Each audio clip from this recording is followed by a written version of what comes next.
Let's take a moment and toast to authentic whiskey. Let's toast to Johnnie Walker, the original taste of whiskey. Since 1820, Johnnie Walker has remained the world's #1 Scotch whiskey and has won numerous awards for excellence. This because the impeccable formula of distillation has been jealously guarded over the ages, thus its distinctive taste. Johnnie Walker comes from an intricate blend of a wide spectrum of carefully selected flavors, giving it that unique taste savored by millions all over the world. So let's toast to the unquestionable taste of whiskey. Johnnie Walker, the whiskey the world knows best. Johnnie Walker, keep walking. Drink responsibly, not for sale to persons under 18 years and pregnant women. So, Eric Nsarkoh. Yes, Kwaku. What does it mean to be a Ghanaian? Well, for me, in every country I go to, I do two things. First is I get into conversations to understand what the institutions of the country are. So if I'm in the Netherlands, I would like to know who the royal family are, the private sector, Shell, Unilever, the government, that kind of thing. It gives me a feel of how the people operate. And then the second thing I do is that I take a taxi and just tell the driver, take me to a low-income area, take me to a high-income area, and take me downtown. And that's if I have just about 2-3 days. Right. It gives me a feel of the whole country, and then I leave. If I did the same in Ghana, I just sometimes isolate myself from the fact that I was born here and I'm a resident here. If I did the same in Ghana, I feel something would come across that is full of a lot of dignity, a lot of respect, a lot of heritage. Because I respect the institutions of Ghana a lot, and I call those institutions like Abosokai or Kantamanto or Mokola or the Mensha Palace or the Awemefia's Palace or Yana's Palace. I visited a lot of these places, and I always feel that these things are bigger than we see. In my childhood, the AFRC bombed Makola Market. It did not affect Makola as an institution. And that is the strength of institutions, that they outlive disasters. And so the house was bombed, but the home was not destroyed. Exactly. And I think Ghana has a unique space in that regard, because when we lived in the Netherlands, in Amsterdam, we had a bar in The Hague where I wasn't the owner, but we sat there many times, Africans from various nationalities, people from the Caribbean and so on. And I always felt that there was a certain space in which Ghana sat.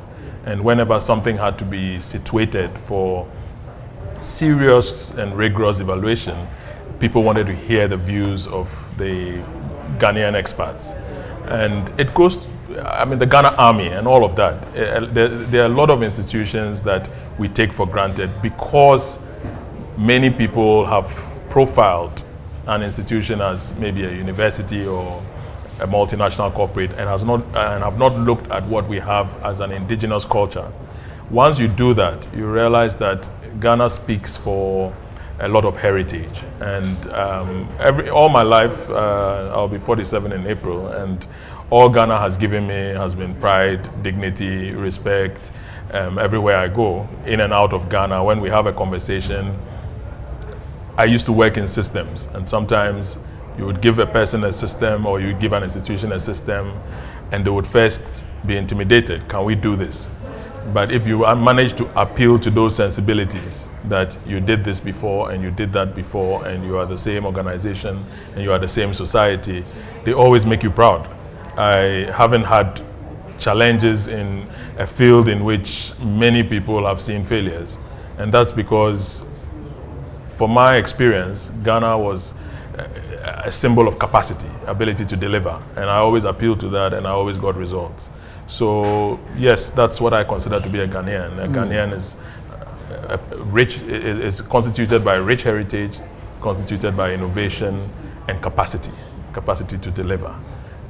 Of course, the data, the reality, the water shortages, the sanitation challenges, the things that confront us daily, I tend to feel that they are a big threat to what I define as the Ghanaian brand, because those things tend to get people to question their own confidence.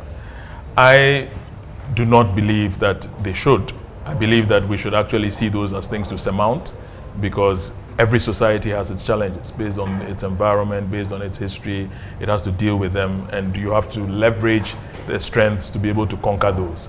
But I do not underestimate the capacity of these quite formidable challenges to deal a certain blow to the confidence of certain people's minds and all of that. And it is something we have to take seriously, to galvanize around what is strong and overcome the state structures that are not today as properly formulated and constituted and robust as the cultural structures that I speak of. So when you think of Ghanaians, or when you think of being a Ghanaian, so far I hear one of the words that clearly comes to mind is pride. Am I correct? Yes. Pride. And then I hear lots of positivity as well. But can I say, I think it's more than, in addition to pride, there's also responsibility. Okay. Because the other door is Ghana, the doorway to Africa. Nkrumah made Ghana the doorway to the political liberation of Africa. But since then, anybody who wants to push anything in Ghana, in Africa, knows they must go through Ghana. That's how it was with structural adjustment during the 80s, or the brand new policy. So I think that also carries a lot of responsibility, that we must be careful what we embrace, because it may be, it may have repercussions for the rest of Africa. The Nigerians used to say, yes, you're the gateway to Africa, but we are the destination. So do we want to continue to be the gateway without being the destination for whether it's tourism, whether it's investment, whether it's, I don't know, whatever we want Africa to become, whatever we want to come to Africa, do we want to be just the doorway through which it enters Africa without it settling here? Well, I think and getting nurtured and grown here. I think for me, the other thing about Ghana that really inspires me is that Ghana is a place of potential. I mean, on every level, and that kind of feeds into some of what Eric is talking about. For me, it boils down to Ghana being a place of potential. This place has everything, you know, starting with great people, great resources, great land. There's almost nowhere in this country that things don't grow by themselves without even, you know, any kind of encouragement. You can spit and tomatoes will grow. You know, and yes, and I am an amateur gardener. I grow tomatoes in my backyard, so I know. I do it effortlessly. It just grows. So I see this place as a great potential that has not been attained, unfortunately, and it's a source of frustration for me. Right, I was just going to say, what use is potential? Yes. I mean, what good is potential if... What good is potential? If it remains. Yes, what good is potential? Potential. You can see the value when you think of a place with no potential. And I could give you a couple of places, but I'll get into trouble. So let me keep those. But imagine a place with no potential, a hopeless place, you know, a failed state, for instance. Imagine a place like that. And think of our place as a place of potential, where actually we could have everything if only we put our minds to it and did things slightly differently. So for me, it really pushes me and motivates me and inspires me to be, you know, a better Ghanaian, because I see the potential and I feel like I have to achieve it in my lifetime. But are we on the path towards exploiting, towards fulfilling the potential, do you think, Eric? Let me say one more thing. Okay, sure. Just one more thing. Ghana is a 60-year-old concept. We have to always keep that in mind. Is that young or old? Oh, that's fairly young in world terms. You see what I mean? In world terms. So on the age thing, you see, in my view, I think we are doing something that we have to realize is blazing a new trail. You see, the development model that we are carrying along seeks to go cohesively. It seeks not to eliminate any occupations or any sectors of the country or anything, to carry everybody on board in order to get to the destination we want to get to. Western countries and a lot of other countries did not develop that way.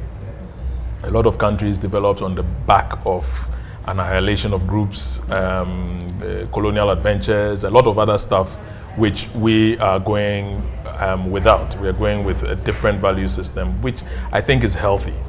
But my attention was drawn recently to an issue. I mean, I interact with the Ghana Union of Traders a lot for my work.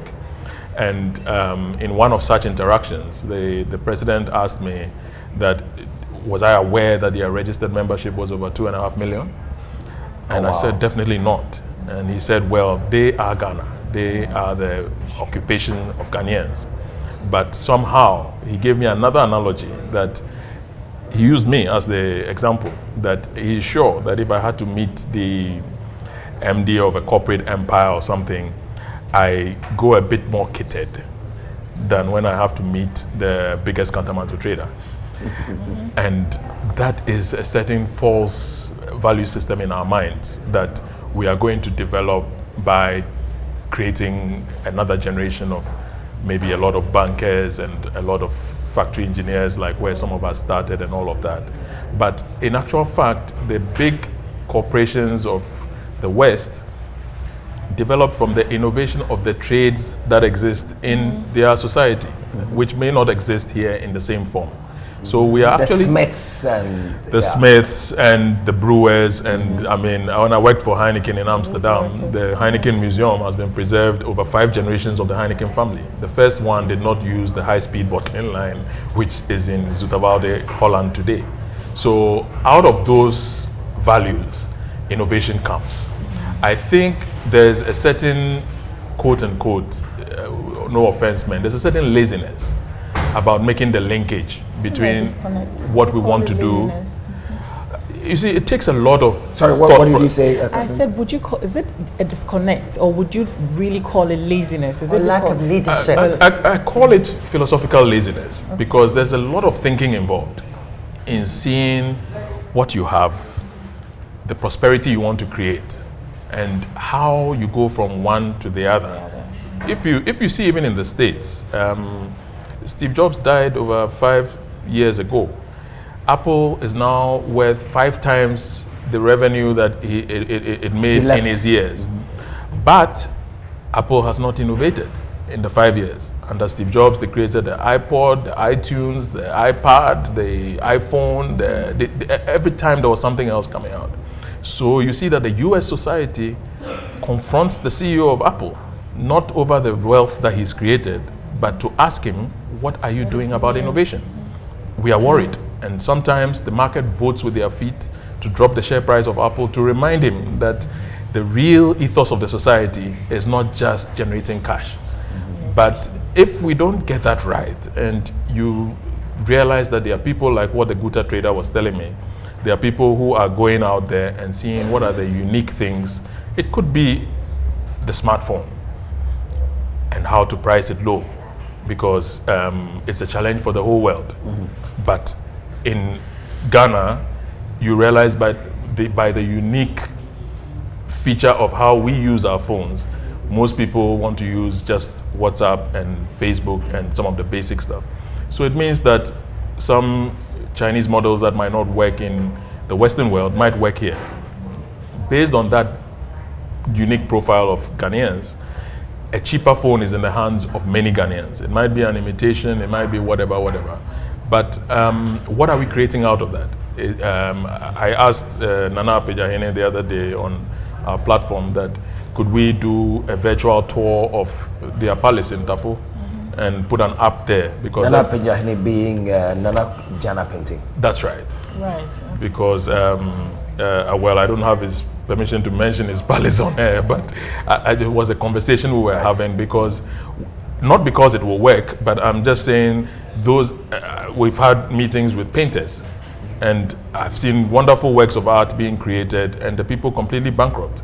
So I've asked, for example, do you want to put screensavers on mobiles and desktops on computers and anything that will get you a few pesos for this wonderful work that you are doing, because you can't continue not to earn anything for it. And other societies are putting money in the hands of their people by looking at what works. So if the channel is the technology that I described, it's not as elegant as what is in the hands of a Japanese or an American, but it works. Can we find a way of connecting some of the things that are uniquely ours and that are more embracing of the larger society. And these things must challenge our minds, because it's a lot of thinking that brings it down. Right. Let me jump in. So when do you think of Ghanaians, for you who lived abroad for a while, everybody's been around. What are the values that you think of?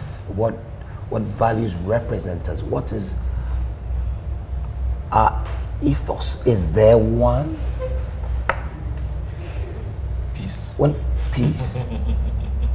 And Ghanaians are very outward looking. I think that's a positive thing. Outward looking? Yes, they are. I was always surprised. What does that mean? Well, I was always surprised when I came back at age 20 to see that everybody seemed to be interested in politics and international relations. I mean, every taxi driver knows what's happening in the country and on the continent or in the world. In the world, don't they? They all know about Trump. They can tell you the latest news. People were also I thought, very selfless. Those are the kind of values that are changing a bit because we're becoming more capitalistic. And so the traditional values have... Are we spiritual? Yes, very. Very much so. Kathleen? We are religious. I'm not so sure about the spiritual. What's the difference? Well, we're religious in that we like to project the outward artifacts and rituals of having a spiritualness. I'm not so sure that we are still that spiritual as in having spiritual values or for Do we instance, truly believe there's a life after death? Do we believe that what we're doing here will has repercussions after we die? Do Ghanaians believe that? So this is the thing for me. For me, that is not as important as believing that we cannot have such a deeply unequal society. So for me, I would look at real values in terms of how we feel about each other in the here and now, and that driving my daughter to school and seeing kids her age trying to sell me something, a plastic something or those kind of things, I think should better inform what we would term as our values rather than what happens after death. I hope you understand what I mean. I hope you understand the difference. I understand. Understand what ought to be, but what is? I mean, what is? I don't think that we are that spiritual. Like I said, we are religious, and then there's a way in which, like you said, we tend to focus on some, and it baffles me because on one hand we tend to be very religious. We tend to think that, well, we are interested in the afterlife, for instance, but our actions do not. We don't act like people who really want that idealized afterlife that we talk about. Right. You understand? So as far as I'm concerned, it's not really the issue for me. We are trying to answer the question: what does it mean to be a Ghanaian? Very simple question, but difficult to answer. I can tell you how I feel as a Ghanaian. That is easy for me. Tell me what you feel as a Ghanaian. And I've said it already. As a Ghanaian, I feel that I have a responsibility to be part of this history and the story of moving my country to greatness. Do you believe that the Ghanaians you know, the Ghanaians you see, the Ghanaians you interact with feel the same way, or that most of them do?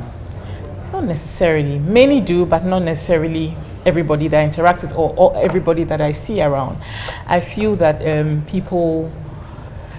there's a way in which we've become a society that is motivated by purely material things, and I have nothing against material things. I like nice things too, but I think the problem has become that we like only material things, and we've kind of forgotten about the other things that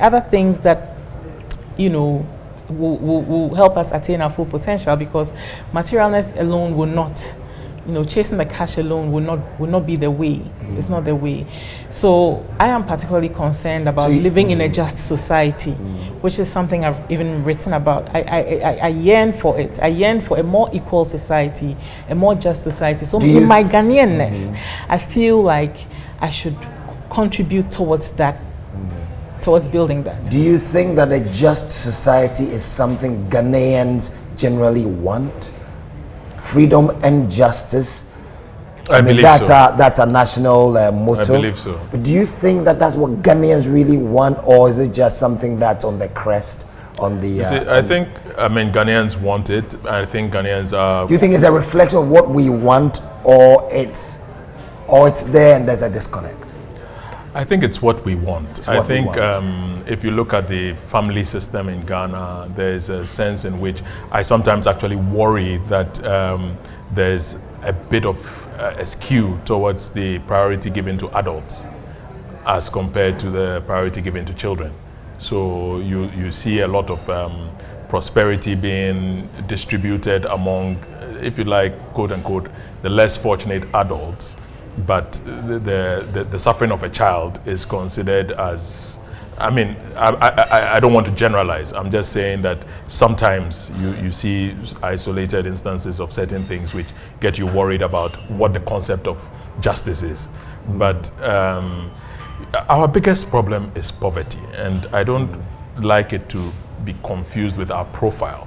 Right. Because our profile is according to our aspirations, is according to our values, our identity, and what we work at being.